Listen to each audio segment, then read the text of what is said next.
அனைவருக்கும் வணக்கம். லட்சண்யா பண்ணையிலேருந்து உங்கள் மகேஸ்வரன் பேசுறேங்க. நம்ம இன்னைக்கு எத பத்தி பார்க்க போறோம்ன்னு கேட்டீங்கன்னா, நமது காங்கேயம் பிரீடு காளைக்கு இன்னைக்கு மூக்கணாங்கயிறு குத்தலாங்க. அது வந்து 7, 8 மாசம் ஆயிடுச்சு. அத பத்தி இன்னைக்கு பார்க்கலாங்க.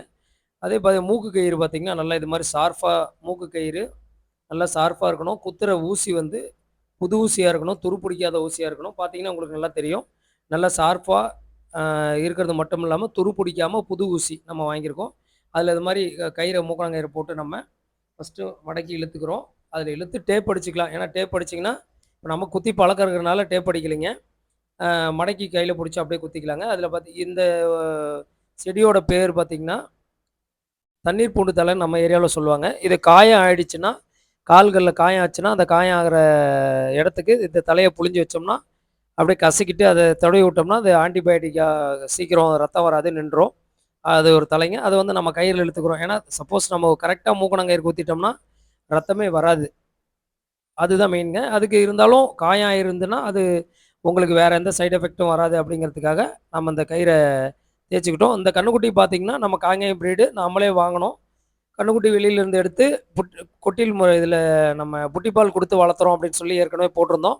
அந்த கன்னுக்குட்டி கிட்டத்தட்ட பார்த்தீங்கன்னா, இது நம்ம வீடியோ போட்டு ஒரு 7, 8 மாசம் ஆகுதுங்க.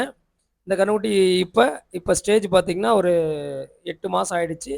நல்ல வளர்ச்சி அடைஞ்சிருக்கு. இது பார்த்தீங்கன்னா நல்லா தெரியும். இந்த கன்னுக்குட்டிக்கு இப்ப ரொம்ப அடம் பண்றான். பார்த்தீங்கன்னா, புடிக்க முடியல. ஆள் புடிச்சா இழுத்து தள்ளிடுறான். அதனால சரி ஓகே மூக்கணாங்கயிறு போட்டுறலாம் அப்படின்னு சொல்லிட்டு, அது கன்னுக்குட்டிக்கு புடிச்சு மரத்தில கட்டிட்டோம். மெயினா வந்து கயிறு போட்டு நல்லா டைட்டா கட்டிறணுங்க. கட்டினா தான் உங்களுக்கு உதைக்காம ஆடாம இருக்கும். அதில கட்டிட்டு மூக்க ஃபர்ஸ்ட்டு புடிச்சுக்கணும். புடிச்சுட்டு நரம்பு பார்த்தீங்கன்னா, முன்னாடி உள்பக்கம் நரம்பு இருக்கும். முன்னாடி சதை மட்டும் இருக்கும். உங்களுக்கு பார்த்தீங்கன்னா, புடிச்சு ஆட்டி பார்த்தீங்கன்னா நல்லா தெரியும். மூக்க பாருங்க தெரியும். நல்லா ஆட்டி பார்த்தீங்கன்னா, நரம்பு நல்லாவே தெரியும். நரம்பு எலும்பு மாரி இருக்கும். அத அந்த எலும்ப விட்டுட்டு, அதுக்கு முன்னாடி சதை பகுதியில குத்தி இழுத்துட்டோம்னா, உங்களுக்கு ரத்தமும் வராது. மூக்கு கயிறு அறுந்துகிட்டு போயி, மூக்குல புழுவு, புண்ணு இது மாரி பிரச்சனைகள் வராம இருக்கிறதுக்கு, மூக்க ஃப்ரண்ட்ல இப்படி புடிச்சு இழுத்துட்டு அந்த பார்த்தீங்கன்னா உங்களுக்கு தெரியும். இழுத்து ஆட்டி பார்த்தீங்கன்னாவே உங்களுக்கு நல்லாவே தெரியும். அ அதில அந்த நரம்ப விட்டுட்டு, அப்படி பாருங்க ஈஸியா அப்படி விட்டு, இந்தாண்ட குத்தி வெளியில இழுக்கும்போது மட்டும் கொஞ்சம் வேகமா இழுத்துறணும். ஏன்னா டக்குனு அந்த முடிச்சு இருக்குல்ல, டக்குனு வேகமா இழுத்துட்டோம்னா, உங்களுக்கு பார்த்தீங்கன்னா பிளட்டே வராது. உங்களுக்கு கழுத்தில பார்த்தீங்கன்னா நல்லா தெரியும். கொஞ்சம் கூட பிளட் வந்திருக்காது.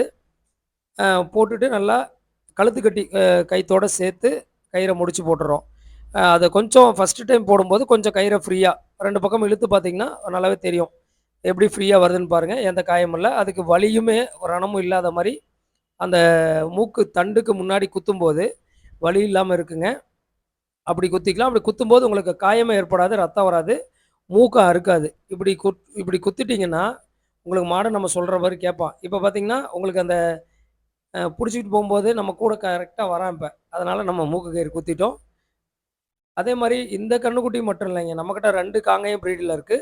இன்னொரு கன்னுக்குட்டியுமே வந்து அதே மாரி குத்துனோம். இதில குத்தும்போது ஒரு கவனிக்க வேண்டிய விஷயம் என்னன்னு கேட்டீங்கன்னா, ஞாயித்துக்கிழமை எர்லி மார்னிங் காலையில 9 மணிக்கு வெயிலுக்கு முன்னாடி குத்துனோம். அது வந்து பெரியவங்க அது சொல்லியிருக்கிறாங்க. அந்த ஞாயித்துக்கிழமை தான் குத்தணும் அப்டின்ட்டு. அது என்ன காரணம், என்ன ஐதீகம் அப்டிங்கிறது நமக்கு தெரியல. இது பார்த்தீங்கன்னா 2வது கன்னுக்குட்டி. அதுக்கும் அதே மாரி முன்னாடி மூக்காந்தாண்ட விட்டுட்டு ஃப்ரண்ட்ல பாருங்க நல்லா வச்சிருக்கோம் பாருங்க. பார்த்தாவே நல்லா தெரியும். அந்த இடத்துல குத்தி, இழுத்து இதுக்கும் கயிறு போட்டாச்சுங்க. மெயினா ஞாயித்துக்கிழமை குத்தணும் அப்படின்னு சொல்றதுக்கான காரணங்கள் எனக்கு தெரியல. எனக்கு தாத்தாலாம் எங்களுக்கு சொல்லிக் குடுத்துருக்காங்க. இப்ப இந்த காங்கேயம் பிரீடு காளை எந்த ஸ்டேஜ்ல உங்களுக்கு வளர்ந்துருக்குன்னு பாருங்க. இது ஒன்லி புட்டி பால்ல மட்டும் தான், மாட்டோட பால்ல மட்டும் தான் நம்ம வளர்ந்துருக்குங்க. அதுக்கு அடுத்தபடியா பார்த்தீங்கன்னா, அப்படியே மல்பெரி செடி எவ்வளோ நாள் ஆச்சு 3 மாசம் ஆயிடுச்சு. வளர்ச்சிகள் எப்படி இருக்குன்னு நம்ம போய் வயல்ல பார்த்துட்டு தண்ணி எடுத்துடலாம் அப்படின்ட்டு போயிருந்தோம். பார்த்தீங்கன்னா, மல்பெரி செடியில பதியம் நம்ம நட்டுருக்கோம். இடையில வந்து ஒரு 1000 செடி வாங்குனோம். 1000 செடி வாங்கி நட்டதுல ஒரு 900 செடி முளைச்சிக்கிச்சு. அதில பார்த்தீங்கன்னா, இடையில கொஞ்சம் 1 டூ 1 இதில கொஞ்சம் பதியம் இருந்துச்சு. அந்த கேப்ல இருக்கிற செடிகளுக்கு மறுபடியும் மறுபதியம் போட்டோம். அந்த செடிகள் எப்படி தழைஞ்சிருக்குன்னு பார்த்துட்டு, அப்படியே வயல நம்ம சுத்திலும் பார்த்துட்டு தண்ணி எடுத்துட்டு வந்துட்டோம். தண்ணி எடுத்துட்டு வந்த பின்னாடி பார்த்தீங்கன்னா, நம்ம கல்லுக்கட்டு கட்டியிருக்கோம் அப்படின்னு சொல்லியிருந்தோம். கல்லுக்கட்டு நமக்கு கவர்மெண்ட்லேருந்து ரோடு போடுறதுக்கு அலாட் ஆயிருக்குங்க. அலாட் ஆனதுனால, நம்ம ஏரியா மட்டும் சென்டர்ல ஃபென்சிங் போட்டுறலாம் அப்படின்ட்டு கல்லுக்கட்டு கட்டுனோம். கட்டும்போது நம்ம குரூப்ல இருக்க நண்பர்கள் போட்டிருந்தத ஒரு கல்லுக்கட்டு கட்டுறோம் அப்படின்னு சொல்லும்போது, அதோட நண்பர் ஒருத்தர் சொல்லியிருந்தாருங்க. நீங்க கல்லுக்கட்டு கட்டும்போது சென்டர்ல ஒரு பைப் விட்டு கட்டிருங்க. அப்படி கட்டும்போது உங்களுக்கு ஃபியூச்சர்ல அது உங்களுக்கு யூஸ் ஆகும் அப்படின்னு சொல்லியிருந்தாருங்க. அது எதுக்கு அப்படின்னு கேட்டிங்கன்னா, நம்ம வந்து ஃபுல்லாவே கம்பி வேலி போடுறதுக்கு, அதில எல்லாங்கில், கலாய் ஆங்கில உள்ள விட்டு கான்கிரீட் ஊத்தி போட்டுட்டீங்க அப்படின்னா, லைஃப் லாங் கிடக்கும். உங்களுக்கு எப்பவுமே வந்து அதுக்குன்னு தனியா குழி எடுக்கணும். அதே மாரி ஸ்ட்ராங்கா இருக்காது அப்படிங்கிற யோசிக்க தேவையில்ல அப்படின்னு சொல்லியிருந்தாருங்க. பார்த்தீங்கன்னா, உங்களுக்கு தெரியும். சென்டர்ல பைப் வச்சு மட்டமா பூசிட்டோம். நீட்டா பார்த்தீங்கன்னா, இதில நேரா பைப்போ இல்ல ஆங்கிலோ உள்ள வச்சு கான்கிரீட் போட்டுட்டு ஃபென்சிங் போட்டு இழுத்து கட்டிட்டோம்னா, உங்களுக்கு ஸ்ட்ராங்காவும் போயிடும். அது அதே மாரி பார்த்தீங்கன்னா, நம்ம வெளியில நம்ம பெருவுடை கோழிகள் வளர்த்திட்டு இருக்கிறோம். காடு சுத்திலும் ஃபென்சிங் போட்டுட்டோம் அப்படின்னா, நமக்கு பார்த்தீங்கன்னா, கோழிகள் வெளியிலருந்து நாயி, ம வேற விலங்குகளோட தொந்தரவு இல்லாம இருக்கிறதுக்கு நல்ல ஏதுவா இருக்குங்க. இந்த டேப்பர் எதுக்காக அப்படின்னு கேட்டீங்கன்னா, மேல் வயல்லேருந்து கீழ் வயல் போறதுக்கு நம்ம வந்து கல்லு கட்டுனா உயரம் வந்துரும். 1 1/2 அடி ஹைட் போட்டுருவோம். அதனால இது மாரி டேப்பர் அடிக்கிறதுக்கு ஸ்பேஸ் கேப் வச்சிருந்தோம். இந்த ஸ்பேஸ் கேப் இருக்கிற இடத்துல நல்லா 1 1/2 ஜல்லி போட்டு நல்லா டைட்டா இறுக்கி, லோட் பண்ணி டைட்டா போடும்போது, வண்டி இறங்கும்போது கான்கிரீட் போட்டு விட்டோம்னா, உங்களுக்கு பார்த்தீங்கன்னா நல்லா தெரியும். இறங்கும்போது உங்களுக்கு நம்ம போட்டிருக்க நீளம் பார்த்தீங்கன்னா 14 அடி போட்டிருக்கோம். நம்ம ஹார்வெஸ்டர் கொண்டு போறதுக்கும், டிராக்டர் வரதுக்கு, டிப்பர் வரதுக்கு எந்த தொந்தரவும் இல்லாம டேப்பரா இருந்துச்சுன்னா, உங்களுக்கு இறங்குறதுக்கும், ஏறுறதுக்கும் சுலபமாவும் போயிடும். உங்களுக்கு உடையாது. உங்களுக்கு பார்த்தா நல்லா தெரியுங்க.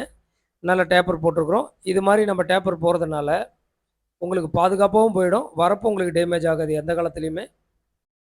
அது மட்டும் இல்லாம பார்த்தீங்கன்னா, வரப்பு வந்து நல்லா க்யூரிங் ஆகுறதுக்கு தண்ணி விடணும். நம்ம மெயினா பார்த்தீங்கன்னா, க்யூரிங் ஆகுறதுக்கு தண்ணி விடலனாவே, உங்களுக்கு ஒரு 15 டேஸாவது தண்ணி வேணும். நாம அதுக்கு என்ன பண்ணியிருக்கோம் அப்படின்னு கேட்டிங்கன்னா, மக்காசோளம் ஊனியிருக்கோம். அந்த வரப்பு போட்டு மக்காசோளம் ஊனதுல ஒரு ட்ரிப்ளிகேஷன் டியூப்ப தூக்கி நம்ம வந்து வரப்புல போட்டோம். இதில 2 விஷயம் பார்த்தீங்கன்னா, க்யூரிங் ஆயிரும்.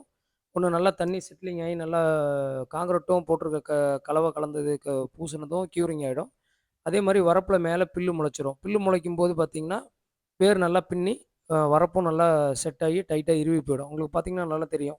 எந்த அளவுக்கு செட் ஆகிருக்குன்னு பாருங்க. இது மாரி நம்ம ட்ரிப்ளிகேஷன் போடும்போது ஒரு 10, 20 நாளைக்கு நம்ம டைட்டா இறுகும்போது, உங்களுக்கு வரப்பு நல்லா ஸ்ட்ராங் ஆயிடுச்சுன்னா உடையாது. நல்ல இறுகுற தன்மை நல்லா இறுகி போயிடும். உங்களுக்கு கான்கிரீட் பொற பொறன்னு போறது, இந்த பூசுனா பொற பொறன்னு ஆகுறது, இது மாரி பிரச்சனைகள் எதுவுமே வராதுங்க. இத மெயினா நம்ம பண்ணியிருக்கோம். இதுவே பார்த்தீங்கன்னா, நம்ம நண்பர்கள் ஃபார்ம்ல போட்டிருந்தத நம்ம பார்த்துட்டு நம்ம பண்ணியிருக்கோம். இது நல்ல அருமையான ஐடியாங்க. இப்படி பண்ணும்போது உங்களுக்கு மெயினா வந்து கான்கிரீட்டும் செட் ஆயிரும்.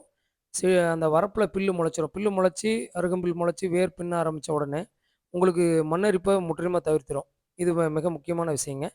இது நம்ம ஒரு ஒரு அனுபவமா தெரிஞ்சுக்கிறதுனால, நம்ம புதுசு புதுசா நம்ம நண்பர்களுக்கு தேவை அப்படிங்கும்போது, நம்ம ஒண்ணு ஒண்ணா எடுத்து குரூப்ல பதிவு போடுறோம். நம்ம பதிவு போடுறது மட்டும் இல்லாம, நம்ம ஆடு வளர்ப்பு, விவசாயம், இயற்கை விவசாயம், கோழி வளர்ப்பு இத பத்தி எல்லாம் ரெகுலரா தொடர்ந்து வீடியோக்கள் போட்டுட்ருக்கோம். தேவைப்படுவோர் நம்ம சேனல் சப்ஸ்கிரைப் பண்ணிக்கங்க. மெயினா பார்த்தீங்கன்னா, சப்ஸ்கிரைப் பண்ணிக்கிட்டீங்கன்னா, அடுத்தடுத்த வீடியோக்கள் வந்து நமக்கு எந்த வீடியோ தேவையோ, அத நம்ம எடுத்து பார்த்துக்கலாம். நம்ம பிளேலிஸ்ட்ன்னு சொல்லி ஒரு பிளேலிஸ்ட்லயும் போட்டிருக்கோம். ஆடு மேலாண்மை தனித்தனியா பிரிச்சும் போட்டிருக்கிறோம். தேவைப்படும் நண்பர்கள் அத தனித்தனி டிவிஷன்ல ஷார்ட்ஸ் வீடியோவும் போட்டிருக்கோம். அ கொட்டில் முறையை அமைக்கிறத பத்தி அனைத்து வீடியோக்களும் போட்டிருக்கோம். தேவைப்படுற நண்பர்கள், புதுசா வர நண்பர்கள் அந்த வீடியோவ நீங்க பார்த்துக்கோங்க. அப்படி பார்த்தீங்கன்னா, உங்களுக்கு எளிமையான முறையில ஈஸியா புரியிற மாரி நம்ம லைவாவே வீடியோ போட்டிருக்கிறோம்.